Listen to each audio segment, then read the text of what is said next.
বাকিগুলো এর সাথে যোগান দেয়। যেমন একজন মানুষ যখন ফরজ সালাত আদায় করবে, ফরজ সালাতটা তার কবুল হলে বাকিগুলি সহযোগিতা করে তার মান উন্নয়ন করতে। আর যদি ফরজ সালাতটা কবুল না হয় তাহলে বাকিগুলি দিয়ে সে কিছু করতে পারে না, তার মুখটা হয় না।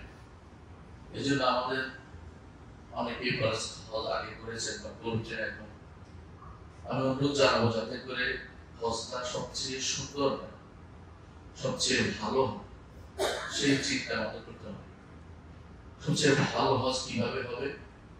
যে হজের মধ্যে দুটা জিনিস থাকবে, একটা হচ্ছে আল্লাহর জন্য হবে, আরেকটা হচ্ছে যেটার মধ্যে রাসূলুল্লাহ সাল্লাল্লাহু আলাইহি ওয়াসাল্লামের অনুসরণ থাকবে। দেখুন, আজকে যদি আমরা আরাফার মাঠে যেয়ে বসে কান্নাকাটি করি, কোনো সওয়াব আছে? কেন? রাসূলুল্লাহ সাল্লাল্লাহু আলাইহি ওয়াসাল্লাম 9 তারিখ বিকালে শুধুমাত্র সেখানে থাকা অনুমোদন করেছেন। যদি 9 তারিখ সকালেও থেকে বিকালে থাকেন তাহলে বলতে হবে। এর অর্থ হচ্ছে আমাদের দিনটা হচ্ছে এটা শিখতে হবে আমাদেরকে। এই দিনটার পুরো বিষয়টা আপনাকে শিখাবে যে এই দিনটা হচ্ছে আল্লাহর জন্য করা, রাসূলের পদ্ধতিতে করা। এটাকেই বলা হয় যে কিয়ামতের মাঠে দুটি প্রশ্ন করা হবে। এক নম্বর হচ্ছে কার জন্য ইবাদত করেছো, দ্বিতীয় প্রশ্ন হচ্ছে কি পদ্ধতিতে করেছো। যদি আল্লাহর জন্য না হয় কোনোভাবেই সেটা আল্লাহর দরবার কবুল হবে। আল্লাহর জন্য হতে হতে হবে। সেখানে লোক দেখানো মানসিকতা, অহংকার মানসিকতা, গর্বের মানসিকতা, এগুলি কিছু থাকলে এগুলি এখনই ছেড়ে ফেলে দেন। এগুলি থাকার অর্থ হচ্ছে আপনার হজটাকে বিচলিত করে দেন এবং নিঃশেষ করে দেন। এটা বিশাল দুধের ভান্ডারে যেমন এক ফোঁটা সোনা পড়লে নষ্ট করে ফেলে, তেমনি ভাবে অনেক আমলের মধ্যে একটু যদি কোনো আল্লাহ ছাড়া কারোর জন্য কিছু করেন, আপনার সমস্ত আমল নষ্ট হয়ে যাবে। শুধু এই আমল নষ্ট হবে না, আপনার পূর্ব জীবন আমল সব নষ্ট হয়ে যাবে। শিরিক একটু দেখতে হবে। যদি ছোট শিরিক হয় তাহলে আপনার এটা এই আমলটা নষ্ট করবে, আর বড় শিরিক হলে সব আমল নষ্ট করে দেবে। একজন মানুষ যদি কোনো হজ করছে, ওমরা করছে, বিভিন্ন নেক আমল করেছে, রাতে ইবাদত করেছে, কিন্তু তিনি আকীদা বিশ্বাসে শুদ্ধ ছিলেন না, তার কিন্তু হজ কবুল হবে না। এজন্য সবকিছু আগে আল্লাহর জন্য হচ্ছে কিনা এটা আমাদেরকে নির্ধারণ করতে হবে। আমি হজটা আল্লাহকে খুশি করার জন্য করতেছি, দুনিয়ার কোনো উদ্দেশ্য আমার নাই, আল্লাহ দেখানোর উদ্দেশ্য বা হজ করলে কোনো ভালো প্রিভিলেজ পাবো এমন কোনো উদ্দেশ্য আমার থাকবে না। অবশ্যই হজ উপকারিতা আছে, দুনিয়ার উপকারিতা আছে, আখিরাতের উপকারিতা আছে, কিন্তু হজ দিয়ে দুনিয়ার উপকার আপনি উদ্দেশ্যটা নেবেন না। উদ্দেশ্য নেবেন হজের উদ্দেশ্য নেবেন, আল্লাহ তাআলাকে খুশি করার উদ্দেশ্য নেবেন। বাকিটা যেটা সাথে এসে যাবে সেটা শরীর নিষেধ করে না। যে কোনো জিনিস নিয়তটা আগে খালেস হবে। একজন মানুষ যদি দক্ষিণ দিকে জানালা খুলছে বাতাস পাওয়া যায়, আরেকজন মানুষ দক্ষিণ দিকে জানালা খুলছে আযান শোনার জন্য, যিনি বাতাস পাওয়ার জন্য করছেন তিনি কোনো সওয়াব পাবেন না, আর যিনি আযান শোনার জন্য করছেন তিনি বাতাসও পাবেন, আযানও পাবেন। বোঝা গেল আপনার আমার মূল কাজটা হচ্ছে আমরা আল্লাহর জন্য করি। আল্লাহর জন্য করা অনেক কঠিন, কারণ আল্লাহর জন্য করার পরেও মনে হয় কেউ তো জানলো না, কেউ তো বুঝলো না। অনেকে এটাই প্রচার করে যে আমি হজ করেছি, হজ করতে আসছি, সুযোগটা হইলে অন্তত ছবি তুলে গুলো পাঠিয়ে দিই হজ করতেছি, আগ্রহ বলে আসছে। এটাকে অবশ্যই হজ করবেন, কোনো সন্দেহ নেই। হজ এখন অনেক কাছে সহজ হয়ে গেছে, কিন্তু কর্মকাণ্ড কি করেছে এটা প্রচার করার কোনো সুযোগ নেই। এটা যেন না করি, এটা ধরে রাখতে পারি যে আমি আমার রবের জন্য কি করেছি এটা আমি ঠিক করে রাখবো, কাউকে জানাবো না। আমি যদি দোয়া করতে পারি, সারি করতে পারি, আমি যদি দোয়া করতে পারি, কোরআন তেলাওয়াত করতে পারি, এক খতম কোরআন করতে পারি, এই শুধু এই আরামে বসে আরাম এলাকায় বসে কোরআন তেলাওয়াত করতে পারি, একটা পুরা কোরআন খতম করলাম, পড়লাম, সুন্দর করে আল্লাহর জন্য খুশি হলাম, অর্থ বুঝলাম, জানলাম, দিন শিখলাম, এগুলো যদি কোনো আমি পাথর হিসেবে গ্রহণ করি হজের জন্য, তাহলে সেটা আমার জন্য আখিরাতের পাথর হয়ে যাবে। আর যদি বাজার করি, রং বেরং দেখি, কত সুন্দর বিল্ডিং হচ্ছে দেখি, আবার ওখানে খাবার কেমন দেখি, ওখানে কেমন দেখি, এটাও করতে পারবো। কিন্তু এটার কারণে আপনার আমল নামায় কিছু হবে না, আপনার আমল নামা শূন্য হতে থাকবে ধীরে ধীরে। যত বেশি অন্য কাজ করবে তত বেশি আমল আপনার শূন্য হতে থাকবে। প্রিয় ভাইরা, মানুষ দুনিয়াতে যে জিনিসটাকে সবচেয়ে বেশি প্রাধান্য দেবে অর্থ উপার্জন।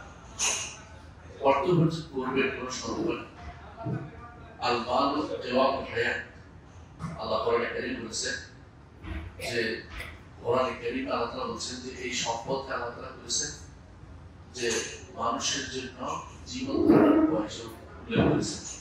ওয়ালা তুতুসুহা ওয়ালাকুল্লাযী জাআলা কিয়ামা, যে তোমাদের জন্য জীবন ধারণের জন্য একটা বড় উদ্যোগ মাধ্যম হচ্ছে সম্পদ। কোনো সন্দেহ নেই সম্পদ লাগে জীবন ধারণের জন্য, কিন্তু সম্পদ দুইভাবে ব্যবহৃত হয়। কখনো কখনো সম্পদ মানুষকে ঈমান হারা করে, কখনো কখনো সম্পদ মানুষকে ঈমানের পথে নিয়ে যায়। আপনার মতো যারা এমনও থাকতে পারে যারা সম্পদ ব্যয় করবে কি করে, এই জন্য তারা বিভিন্ন ব্যয় করছে। কেউ ধরেন ইউরোপ আমেরিকায় কিছুদিন কাটানোর জন্য খরচ ব্যয়, আর কেউ খরচ ব্যয় করে সম্পদটা ব্যয় করে মক্কা মদিনা আসার জন্য। দুজনের মধ্যে বিশাল তফাৎ, নিয়তে তফাৎ, আমলে তফাৎ, সওয়াবে তফাৎ। আবার গুনার দিক থেকে ওখানে অনবরত গুনাহ হবে। কোথায় আপনি টাকাটা ব্যয় করতেছেন?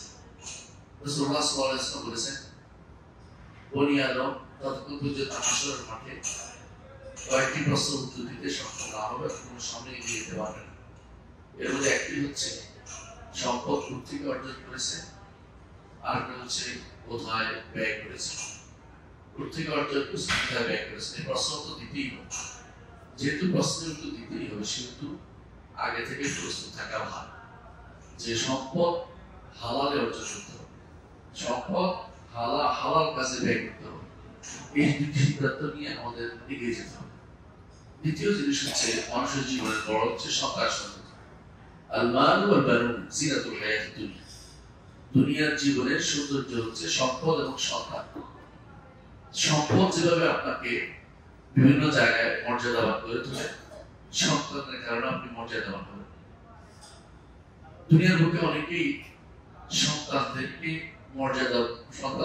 মর্যাদাবান হওয়ার জন্য যে পদ্ধতিটা অবলম্বন করে, ওই পদ্ধতিটা আসলে সঠিক না, এখন প্রমাণিত সত্য এটা।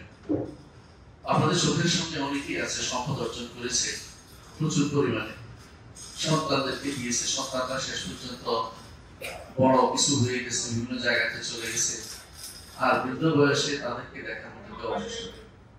শেষ পর্যন্ত ওনাদের জায়গা হবে বিদেশ,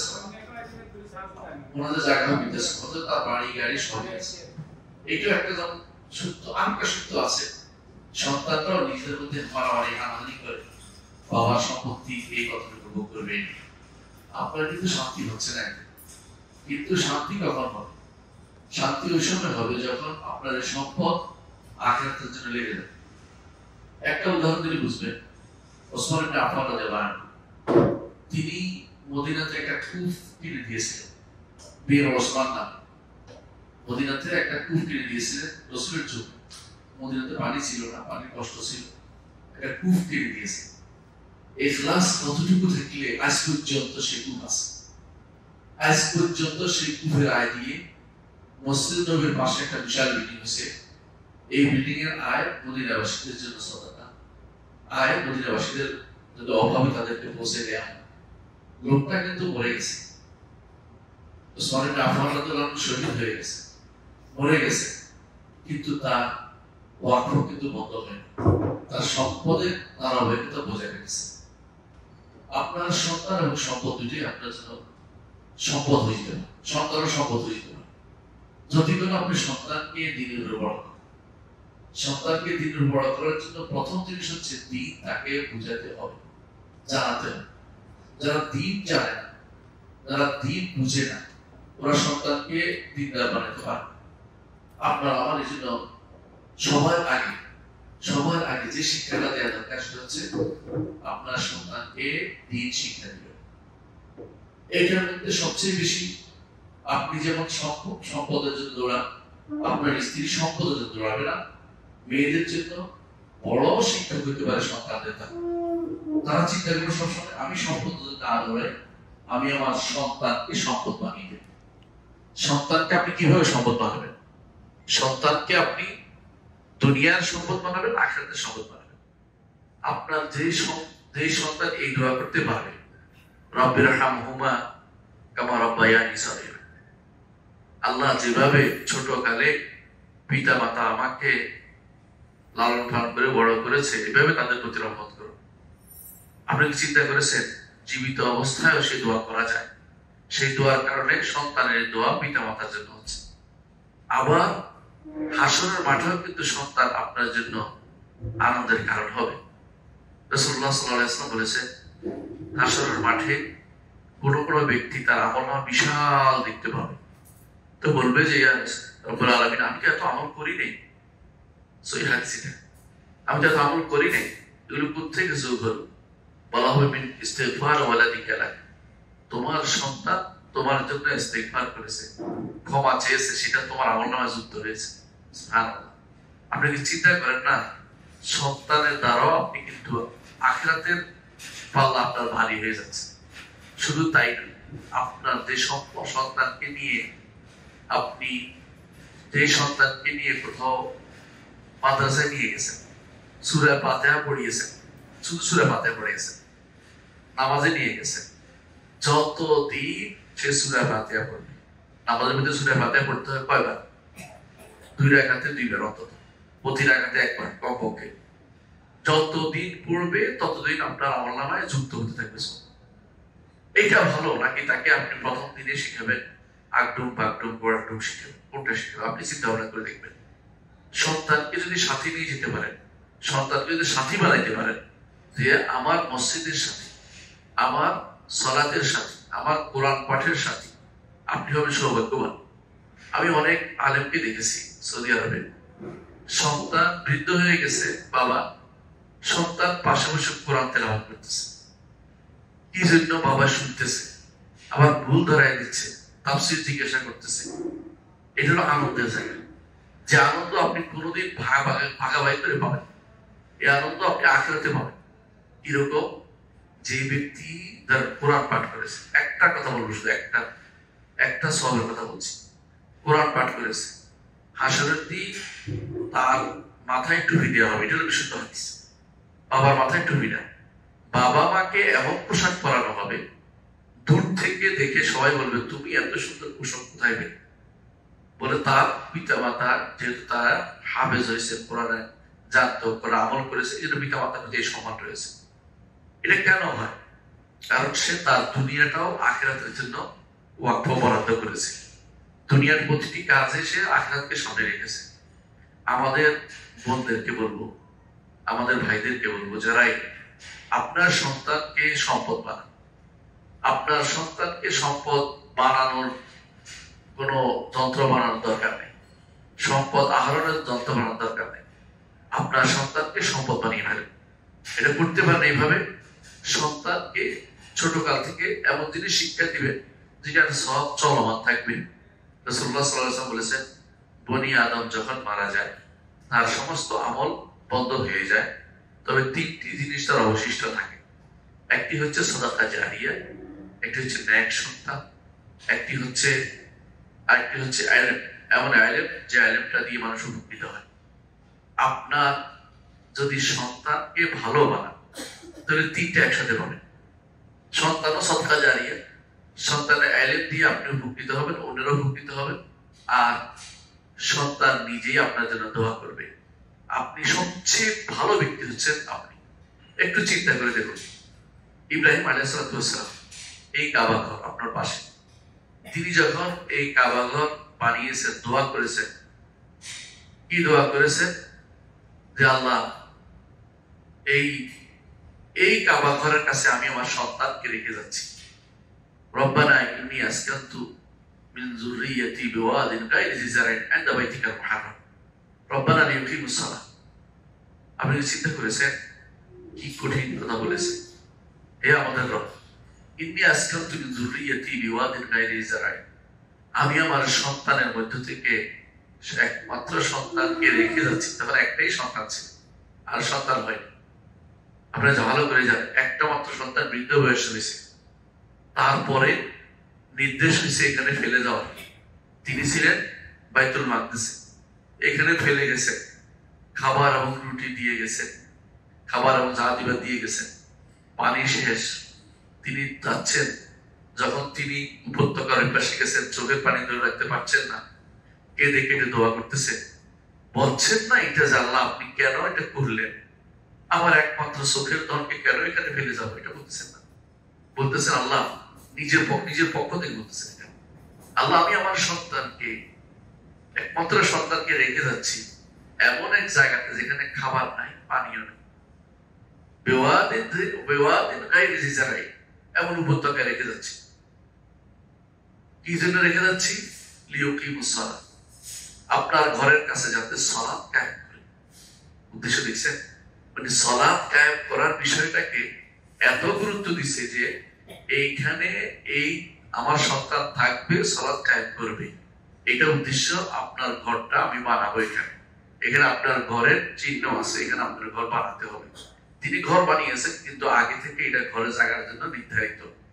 ইব্রাহিম আলাইহিস সালাম নির্ধারণ করেছেন, আর ইব্রাহিম সালাম আগে থেকে নির্ধারণ করে ইব্রাহিম সালাম সেটাকে রাখতে পরে উঠেছেন। কিন্তু আমার ঘর ছিল না, তারপরে তিনি রেখে যাচ্ছেন সন্তানকে। কিছুই ছিল না, পানি ছিল না, কিছু ছিল না। যখন চলে যাচ্ছে, জিজ্ঞাসা করেছেন হাজের, আপনারা যারা হাজেরা বলেন যে আপনি আমাদেরকে এখানে রেখে যাচ্ছেন, আপনার আল্লাহ বলেছে? বলে আল্লাহ বলেছে। কতটুকু তিনি ধৈর্যশীল হলেন, কতটুকু আল্লাহর মুতাওয়াক্কিল হলেন, আল্লাহর ভরসা তার কত বেশি। তিনি বলতেছেন ইজাল্লাহ ইউনা, আল্লাহ তাহলে আমাদেরকে কোনোদিন ধ্বংস করবেন না। আল্লাহ যেহেতু এখানে রাখতে বলেছেন, এখানে আপনি রেখেছেন। তিনি রেখে চলে যাচ্ছেন, যাওয়ার পথে দোয়া করেছেন। এদিকে পানি শেষ হয়ে গেছে, খাবার শেষ হয়ে গেছে, দুটোই শেষ হয়ে গেছে।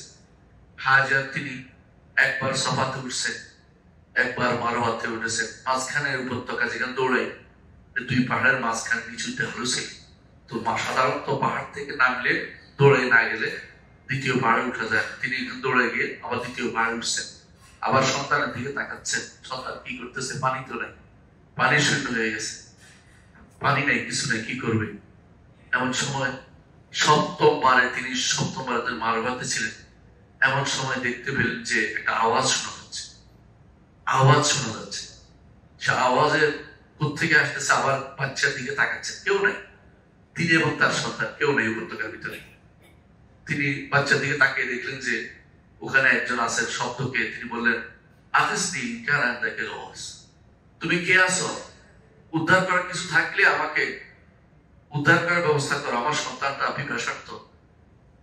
তোমাকে আসমা তিনি, তুমি আমাকে শোনাতে পারছো, আমি শুনতে পাচ্ছি তোমার শব্দ, কিন্তু তুমি দেখতে পাচ্ছি না। এরপর তিনি দেখলেন যে জিবরাইল আলাইহিস সালাম তার ডানা দিয়ে পিটিয়ে একটা পানির প্রস্রবণ বের করছেন।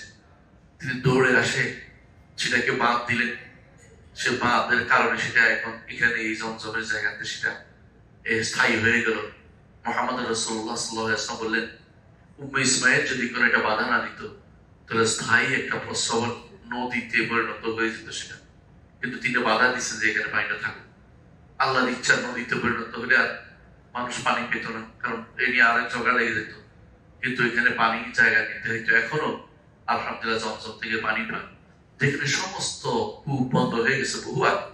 আজ নয়, শুধু আরো 1000 বছর আগে বন্ধ হয়ে যাচ্ছে সমস্ত কূপ, কিন্তু জমজমের পানি কিন্তু ঠিকই উঠছে, মানুষ খাচ্ছে এবং সারা দুনিয়ার মানুষ সেটা নিচ্ছে। কি বুঝাচ্ছেন আপনাকে? আপনার আল্লাহ যেটা চায় সেটা অবশ্যই হোক। সন্তানকে রেখে গেছেন, বলে দিয়েছেন ইন্নী আসকানতু মিন যুররিয়াতি বিওয়াদিন গায়রি জি যার'ইন ইনদা বাইতিকাল মুহাররাম, আপনার ঘরের কাছে, ঘর নাই কিন্তু লিউকিমুস সালাহ, তারা যেন সালাত আদায় করে। আর নির্দেশ দিচ্ছেন আল্লাহ তাআলা, দোয়া করছেন আল্লাহর কাছে। আল্লাহ, দোয়াটা কত সুন্দর প্রসারী দেখেন। আল্লাহ, যে এদের মধ্যে থেকে একজন নবী পাঠাবেন। বাচ্চা মরে যাচ্ছে, কোনো খবর নাই, ছোট বাচ্চা, পানির কোনো খাবার নাই, কিন্তু দোয়া করতেছে লম্বা, শুধু প্রসারী দোয়া, আল্লাহ এই বংশে একজন নবী পাঠাবেন যে মানুষকে দিন শিক্ষা দিবে, হিকমত শিক্ষা দিবে। দোয়া করতেছে লম্বা লম্বা করে। এই জন্য সন্তানের জন্য পিতা মাতার দোয়া সবচেয়ে বেশি দরকার। আমরা দোয়া করতে যাই কোনটা করি, আল্লাহ সন্তানকে এইটা দিও, ওইটা দিও, ওইটা দিও, সুস্থতা দিও, টাকা দিও, পয়সা দিও। আর তিনি দোয়া করেছেন, আল্লাহ আমার সন্তানকে যেন রব্বি জাআলনি মুকিমাস সালাতি ওয়া মিন যুররিয়্যাতি, আল্লাহ আমাকে আপনার সালাত আদায়কারী বানিয়ে দিন, আমার সন্তানকে আপনি সালাত আদায়কারী বানিয়ে দিন। দোয়াটা হচ্ছে আখিরাতমুখী, ইবাদত করবে আর আখিরাতে যাবে, সেটার প্রতিফল পাবে, ফলাফল পাবে। এটি মুহাম্মদ রাসূলুল্লাহ সাল্লাল্লাহু আলাইহি ওয়াসাল্লাম তিনিও করতেন এটা। তার সন্তানরা সবই মরে গেছে, কিন্তু তিনি আল্লাহ তাআলা যা আল্লাহ তাআলা অসন্তুষ্ট এমন কথা তিনি কোনদিন বলেন নাই। সবকিছু আল্লাহ সন্তুষ্টির ভিতরে তিনি চলেছেন। একমাত্র সন্তান জীবিত ছিল, তার মৃত্যুর পরে তিনি হচ্ছেন ফাতেমা। আর আগে তিনি 6 জনকে কবরস্থ করেছেন নিজেই। অর্থাৎ এর অর্থ হচ্ছে তিনি তার সন্তানগুলোকে নিজে মাটি দিয়েছেন, কিন্তু আল্লাহ তাআলার অসন্তুষ্টি হওয়ার কিছু তিনি বলেন নাই। তিনি সন্তুষ্টি দিয়ে খেয়াল করেছেন সবসময়। আল্লাহ সন্তুষ্টি কোথায় হন? আমরা যারা আজ হজে এসেছি, আপনারা এখন জীবনে একটা বিশাল মুহূর্ত কাটিয়ে ফেলেছেন, অনেকেই কাটাতে যাচ্ছেন। আপনাদের কাছে অনুরোধ থাকবে, আর কিছু না করে সন্তানদেরকে দিনের উপর বড় করে এটা করে। আপনার সম্পদ কিন্তু রেখে যেতে হবে, কিন্তু সন্তান যদি রেখে যান দিনের উপরে, এটা কিন্তু আখিরাতে কাজে লাগবে, এবং এমন কাজে লাগবে কল্পনার বাইরে, যেটা সেদিন আপনি এখানে যা রেখে গেছেন, বীজ বপন করে গেছেন, ফল যোগ হচ্ছে আখিরাতে। রাসূলুল্লাহ সাল্লাল্লাহু আলাইহি ওয়াসাল্লাম বলেছেন যে কখনো কখনো একটা মানুষ একটা জিনিস দান করে, সে মনে করে এটা কিছুই না, কিন্তু আল্লাহ তাআলা এটাকে হাসর মাঠে বিশাল করে তোলেন, এত বিশাল যে উপত্যকা পূর্ণ করে তোলেন, উপত্যকা পর্যন্ত পূর্ণ হয়ে যায় সেটাকে। তাহলে আমাদেরকে আগে একটা কাজ হলো আল্লাহ মুখী হতে হবে, দিন মুখী হতে হবে, আমাদের প্রতিটি কাজ আখিরাত মুখী হতে হবে। এই জন্য রাসূলুল্লাহ সাল্লাল্লাহু আলাইহি ওয়াসাল্লাম বলেছেন, মান কানাতিদ দুনিয়া হাম্মুহু জাআলাল্লাহু ফাকরাহু বাইনা আইনাইহি ওয়া ওয়ালা তা'তিদু ইলা মা কুতিবা লাহু। রাসূলুল্লাহ সাল্লাল্লাহু আলাইহি ওয়াসাল্লাম বলেছেন, যে ব্যক্তি দুনিয়ায় চাইবে, দুনিয়া চাইবে আর কিছু চাইবে, জাআলাল্লাহু ফাকরাহু বাইনা আইনাইহি, আল্লাহ তাআলা তার দুই চোখের মাঝখানে লিখে দিবেন যে অভাবী, কোনদিনই তার অভাব শেষ হবে না। বুঝে আসছেন? ওয়ালা তা'তিদু ইলা মা কুতিবা লাহু, দুনিয়া শুধু ওইটুকুই আসবে যেটুকু তার জন্য লেখা হয়েছে। আপনি যত দৌড়ান না কেন, আল্লাহ যদি না লেখে আপনি পাবেন না। আবার আল্লাহ লিখলে আপনাকে এটাকে বাধা দিতে পারবে না কেউ। আল্লাহ লিখলে এটাকে কেউ বাধা দেওয়ার ক্ষমতাও নাই, কোনো বাধা দেওয়ার ক্ষমতা নাই। তো এই জন্য আল্লাহ তাআলা যেটা লিখছে এটাকে আপনি বাধা দিতে পারবেন না। আল্লাহ এটা লিখছে, এটাকে আপনাকে অবশ্যই আপনি পাবেন। এই জন্য হাদিসের বাক্য অংশ বলতেছে, ওয়ামান কানাতিল আখিরাতু হাম্মু, যে ব্যক্তি তার প্রত্যেকটা কাজে আখিরাতের চিন্তা করবে। ধর আপনি চাকরি করতে গেছেন, আখিরাতের চিন্তা। যেমন আপনি কোনো একটা ব্যবসা করতে গেছেন, আখিরাতের চিন্তা। বিক্রি করতে গেছেন, আখিরাতের চিন্তা। কিনতে গেছেন, আখিরাতের চিন্তা। ওই ব্যক্তি, যে ব্যক্তি সারাক্ষণ শুধু চিন্তাটা হয় এটা, যে আমাকে প্রতিটি কাজের জন্য জবাবদিহি করতে হবে। ওমান কানাতিল আখিরাতু হাম্মু জাআলাল্লাহু গিনাহু বাইনা আইনাইহি, আল্লাহ তার দুই চোখের মাঝখানে লিখে দেবেন অমুখাপেক্ষী। অর্থাৎ এই লোকে কারোর প্রতি মুখাপেক্ষী হবে না, আল্লাহর প্রতি মুখাপেক্ষী শুধুমাত্র। এই জন্যই তিনি সমাদ। জাআলাল্লাহু ফাকরাহু বাইনা আইনাইহি, জাআলা গিনাহু বাইনা আইনাইহি ওয়া তা'তি দুনিয়া ওয়া হিয়া রাগিমা, আর দুনিয়া তার কাছে আসবে নাকে খত দিয়ে আসবে। অর্থাৎ কিভাবে কেন আসবে? তার আসতেই হবে, তার রিজিক লেখা হয়েছে। রিজিকের জন্য দৌড়াতে হবে জরুরি না, রিজিকটাকে সুন্দরভাবে পেতে হবে। একটা হাদিস রাসূলুল্লাহ সাল্লাল্লাহু আলাইহি ওয়াসাল্লাম বলেছেন, ইত্তাকুল্লাহ ওয়া আজমিলু বিত-তাকওয়া, আল্লাহর তাকওয়া অবলম্বন করো আর তলবের মধ্যে সুন্দর কাজ। আমি সারাক্ষণ দৌড়াইলেই যে আমি খুব বেশি পাবো তা না, আমার রিজিকে যেটা আছে সেটা কিন্তু পাবোই, এটা এদিক সেদিক করা হবে না। আল্লাহ কোরআনে কারীমে বারবার যেন উল্লেখ করে, দেখেন ওয়া কাআইয়িন মিন দাব্বাতিন লা তাহমিলু রিজকাহা আল্লাহু ইয়ারযুকুহা, অনেক প্রাণী আছে যা রিজিক বহন করে না, আল্লাহ শুধু রিজিকের ব্যবস্থা করে দেয়। আপনি কি দেখেছেন অনেক প্রাণী আছে যারা নিজেরা রিজিক নিজেরা তৈরি করে না? আমরা যেমন কি করি, আমরা খাদ্য খাবারের চিন্তা করে দৌড়াই, কিন্তু আল্লাহ তাআলা বহু সৃষ্টি আছে রিজিকের চিন্তা করে না। মানুষ, জীব অথবা পিঁপড়া এগুলি ছাড়া বেশিরভাগ প্রাণী রিজিকের চিন্তা করে চলে না। আগের থেকে চিন্তা করা প্রতিদিন সকালে সে বের হয়, সে আল্লাহর উপর তাওয়াক্কুল করে বের হচ্ছে, রিজিক পেট ভরে আসছে না। আমাদের করতে হয়, আল্লাহ বলছে করতে, রাসূল বলছে করতে, ঠিক আছে, কিন্তু অসুন্দর পদ্ধতিতে যাওয়া যাবে না। অসুন্দর পদ্ধতি কি? সুদ হারাম, ঘুষ হারাম, ঠকবাজি হারাম, কোন মানুষকে বিভিন্ন ভাবে ঠকানো, প্রতারণা, এটা কিন্তু হারাম। বিভিন্ন প্রতারণার মধ্যে অনেক রকম প্রতারণা মানুষ কল্পনা করতে পারে। যে কোনো জিনিস আপনি যদি কোনো জানেন যে এই জিনিসটার দাম কম, আপনি তাকে বোকা বানিয়ে বেশি করে বিক্রি করতেছেন, তো এটা হবে বেশ। রাসূলুল্লাহ সাল্লাল্লাহু আলাইহি ওয়াসাল্লাম তার সাহাবায়ে কেউ যদি ধোঁকাবাজি করে সে আমার মতো অন্তর্ভুক্ত হতে পারবে না। তো আপনি যদি জানেন যে ওষুধটা ভালো চলে না, আপনি ওষুধটা কিন্তু কাউকে সাজেস্ট করে আপনি আমাকে খেয়াল করেছেন, এটা কিন্তু আপনার দেখার বিষয় রয়েছে। আপনি যদি জানেন যে এইখানে পড়ালেখা হয়, আপনি বলে যে এখানে দেখতে আপনি আমাকে খেয়াল করেছেন। আপনি জানেন যে এখানে পড়ে আপনার ছেলে দিন থেকে বাইরে চলে যাবে, তো আপনি যেখানে পড়াইছেন আপনি আমাকে খেয়াল করেছেন। আমার দেশে ভালো শিক্ষা শেষ পর্যন্ত খ্রিস্টানদের স্কুলে পড়ায় এবং সেখানে তাদেরকে বড় করে। আপনি কি জানেন আপনার সন্তান আগে থেকে গেলে খ্রিস্টানদের কালচারে বড় হচ্ছে এবং সে মুসলিম কালচার থেকে দূরে সরে গেছে? আপনি এর জন্য আগামী জবাবদিহি করতে হবে, কারণ আপনি একটা কারণ আছে। ভালো কাজের কারণে যেমন সওয়াব হয়, খারাপ কাজের কারণে যেমন গুনাহ হয়।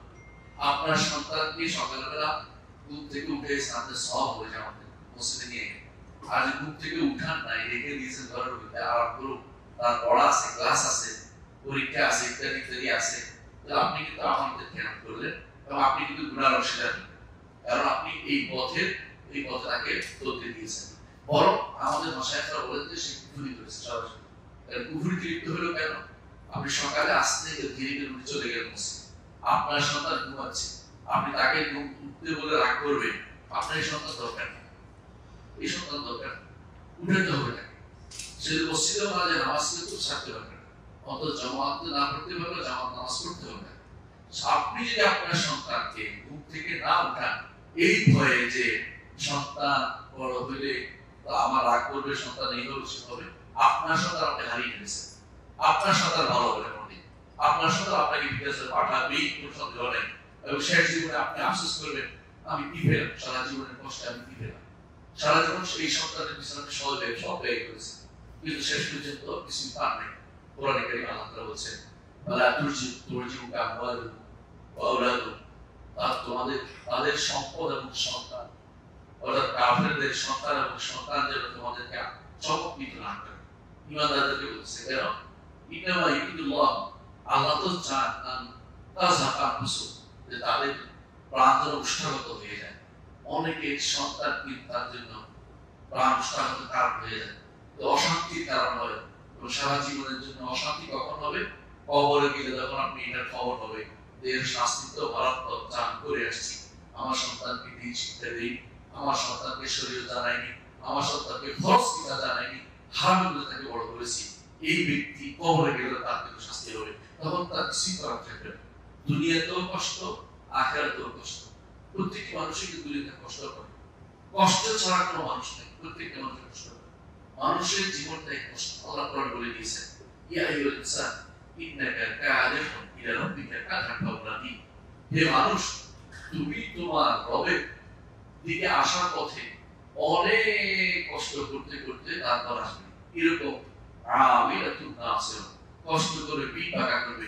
দুনিয়ার জীবনে মানুষরা এত যে কষ্ট করে অন্য কোনো প্রাণী এত কষ্ট করে না। মানুষের কষ্ট সারাক্ষণ থাকে, কারণ সে চিন্তা করে বেশি, সে চিন্তা করে আগামী দিনে কি হবে, পরশু কি হবে, আমার এটা কি হবে, এটা কি হবে, সন্তানের কি হবে, ভবিষ্যৎ কি হবে, জমি কি হবে, জিয়াত কি হবে, আমার চাকরি কি হবে, এই চিন্তায় সারাদিন ব্যস্ত।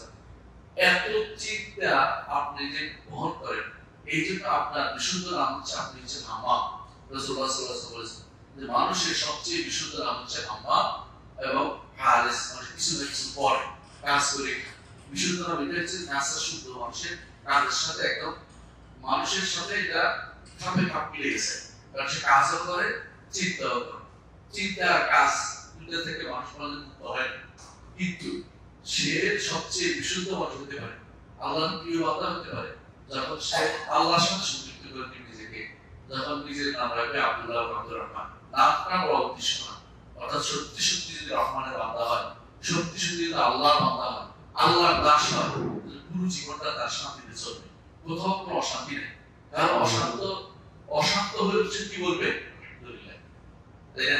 সর্বাবস্থা আলহামদুলিল্লাহ। রাসূলুল্লাহ সাল্লাল্লাহু আলাইহি ওয়াসাল্লাম বলেছেন, আজাবাল লিআমরিল দারুকুল্লু খায়র, ঈমানদারের ব্যাপারটা আমাকে খুবই চমৎকার আশ্চর্য লাগে, তার সবই ভালো। ইন আসাবাতু সাররা সাররা শাকারা ফাকানা খায়রান, যদি ভালো কিছু পায় আল্লাহ শুকরিয়া আদায় করে, এটা তার জন্য কল্যাণের বিষয়। ওয়া ইন আসাবাতু দাররা সাবরা ফাকানা খায়রান, যদি খারাপ কিছু পায় কি করে? সবর করে, এটাও তার জন্য ভালো। ওয়ালাইসা যালিকা ইল্লা লিল মুমিন, ঈমানদার ছাড়া কেউ সেটা পায় না, কারণ ঈমানদার যেটা পায় সবটাই নেয়, সবটাই নেয়। আর বড় নেয়ামত হচ্ছে ঈমানের নেয়ামত, বড় নেয়ামত হচ্ছে আল্লাহর আনুগত্যের নেয়ামত। এইটা যদি ব্যক্তি পেয়েছে, সে আমাদের তার চেয়ে বড় আল্লাহ কেউ নেই। আপনার নাম শুনেছেন ইবনে তাইমিয়া রাহমাতুল্লাহ আলাইহি। ইবনে তাইমিয়া রাহমাতুল্লাহ আলাইহি বলতেন, তার কোনো, আপনারা জানেন যে চালচুলো ছিল, অর্থাৎ তার পরিবার ছিল, পরিবার শুধু পান নাই, সারা জীবন দিনের জন্য কাজ করেছে, জেলে ছিলেন জীবনের 3 ভাই 2 ভাই। এই মানুষটি বলতেন যে মজা করতে আমার কাছে মনে হয় যে আমি যে আনন্দে আছি, আনন্দ রাজারা বুঝতো, রাজা বাদশারা বুঝতো, আমার সাথে তরবার নিয়ে নামতো, রাজা দুইটা ভাগ করে দাও আমাকে, আমরা এত আনন্দ নেই, আমি এত আনন্দ করতে পারতেছি না, তুমি এত আনন্দ থাকো কি করে, তোমার আনন্দ আমাকে দিয়ে দাও। এটা তারা আমার সাথে ঝগড়া করতো, লাজা দরুদা বিসিউ, তরবার নিয়ে আসতো আমাকে, যেটা অর্থ দিতে হবে আমাকে, তুমি এত আনন্দ থাকো কি করে। অথচ রাজা বাদশারা আনন্দ থাকার কথা, তারা যত চিন্তা, তারা তো অশান্তি থাকে, এই অশান্তিতে সাধারণ মানুষ সারা দিনের উপর আছে, তাদের অশান্তি নাই, তারা সবকিছুকে ভালো মনে করে। মুহাম্মদ রাসূলুল্লাহ সাল্লাল্লাহু আলাইহি ওয়াসাল্লামের জন্য আমাদেরকে বলেছেন যে ঈমানদার সর্ব অবস্থায় শুকরিয়া দেয়, যদি ভালো পায় আলহামদুলিল্লাহ, কারণ কি বলে আলহামদুলিল্লাহ আলা কুল্লি হাল, কোন অবস্থাতেই হামদের বাইরে যায়, সর্ব অবস্থায় আলহামদুলিল্লাহ। এই জন্য ইবনে তাইমিয়া রাহমাতুল্লাহ আলাইহি জেলে গেছেন এবং তাকে কষ্ট দিচ্ছে, তিনি একটা কথা বলেছেন, মায়া ভালো বিয়ারে আমার শুধু আমাকে কি করতে পারে, আমাকে জেলে দিয়ে আমি আল্লাহর সাথে একাকিত্ব অবলম্বন করবো, আমাকে যদি কোনো রাস্তায় পাঠিয়ে দেওয়া হয়, তার মনে করবো যে আল্লাহর পথে সফর করতেছি, মনটাকে যে কিভাবে মাইন্ড সেট করে দিচ্ছে আল্লাহর জন্য, এটা বোঝানোর জন্য। আর আমাকে কষ্ট দিলে আমি আল্লাহর পথে কষ্ট পাচ্ছি, সফর করতেছি, অর্থাৎ কোনোটাকে তিনি নেগেটিভ দেখেন না কেন, পারে কে ব্যক্তি পারবে না, যে ব্যক্তি আল্লাহর উপর তার পূর্ণ তাওয়াক্কুল আছে, ভরসা আছে, ওই ব্যক্তি শুধুমাত্র এটাকে পারবে। সবাই শিখতে পারবে না, সবাই হতাশ হয়ে যায়, সবাই কষ্ট উপাধি পেতে এক সময় ঘুরি করে ফেলে, বিভিন্ন খারাপ কিছু। কিন্তু ঈমানদার কখনো এই জায়গা থেকে এক পাঁচ বিচার সে মনে করে যে আমার রব আমার জন্য যেটা মঞ্জুর করেছে এটাতে কোনো কল্যাণ অবশ্যই আছে, এর বাইরে আমি আর কোনো কল্যাণ চিন্তা করবো না। ঈমানদারের আল্লাহ ছাড়া কারো কাছে কোনো কল্যাণের জন্য যায় না, আর কাফের অন্যের কাছে যায়। ঈমানদার সবসময় আল্লাহর দরবারে হাজিরা দিতে হবে, সকাল বিকাল হাজিরা দেয়, প্রতি মুহূর্তে হাজিরা দিতে হবে। এমনকি ঘুমানোর সময় আপনারা জানেন যে একটা মানুষ যদি কোনো অজু করে ঘুমায়, অজু করে নামাজ নাও পড়ে, কিন্তু অজু করে ঘুমানোর মধ্যে তার কি লাভ? ফেরেশতা সকাল পর্যন্ত দোয়া করতে থাকে, আল্লাহর ক্ষমা করে দাও, ক্ষমা করে দাও। আপনি দেখছেন শুধু একটা অজু করলে এই অবস্থা। আর যদি কোনো দোয়াগুলি পড়ে রাতে, তো সে পুরোপুরি ভালো অবস্থানে আছে। আর যদি কোনো সে যদি ঈমান নিয়ে নাই উঠে, তারপর কার কাছে যাবে? আল্লাহর কাছে। রাসূলুল্লাহ সাল্লাল্লাহু আলাইহি ওয়াসাল্লাম হাদিসে আসেনি বলেছেন, দোয়ার সময় দোয়ার মধ্যে এটাই আছে একটা দোয়া, যে একটা দোয়া এটা আছে, আপনারা জানেন সেটা কি? যে আল্লাহ আমি আমার নফস আপনার কাছে সুপর্দ করলাম, হ্যাঁ, আমার পিঠ ঠেকালাম আপনার ভরসা। যদি আপনি আমার নফসটা নিয়ে নেন, তাহলে ঈমানদার নেককার ওলি আল্লাহদের ভালো মানুষদের সাথে আমার নফসটা রেখে দিন। আর যদি ফেরত দেন, এমন আমাকে নেককার বান্দাদের সাথে সুযোগ দিয়ে ফেরত দিন। প্রতিটি মানুষই কিন্তু একটা রাতের বেলা মারা যায়, যখন ঘুমায় তখন মারা যায়। এটা কোরআনের কথা, বাস্তবতা দেখেন। এই মৃত্যু থেকে আবার ফিরে আসছে আপনাদের, এই জন্য বলতেও হয় যে আল্লাহ তাআলা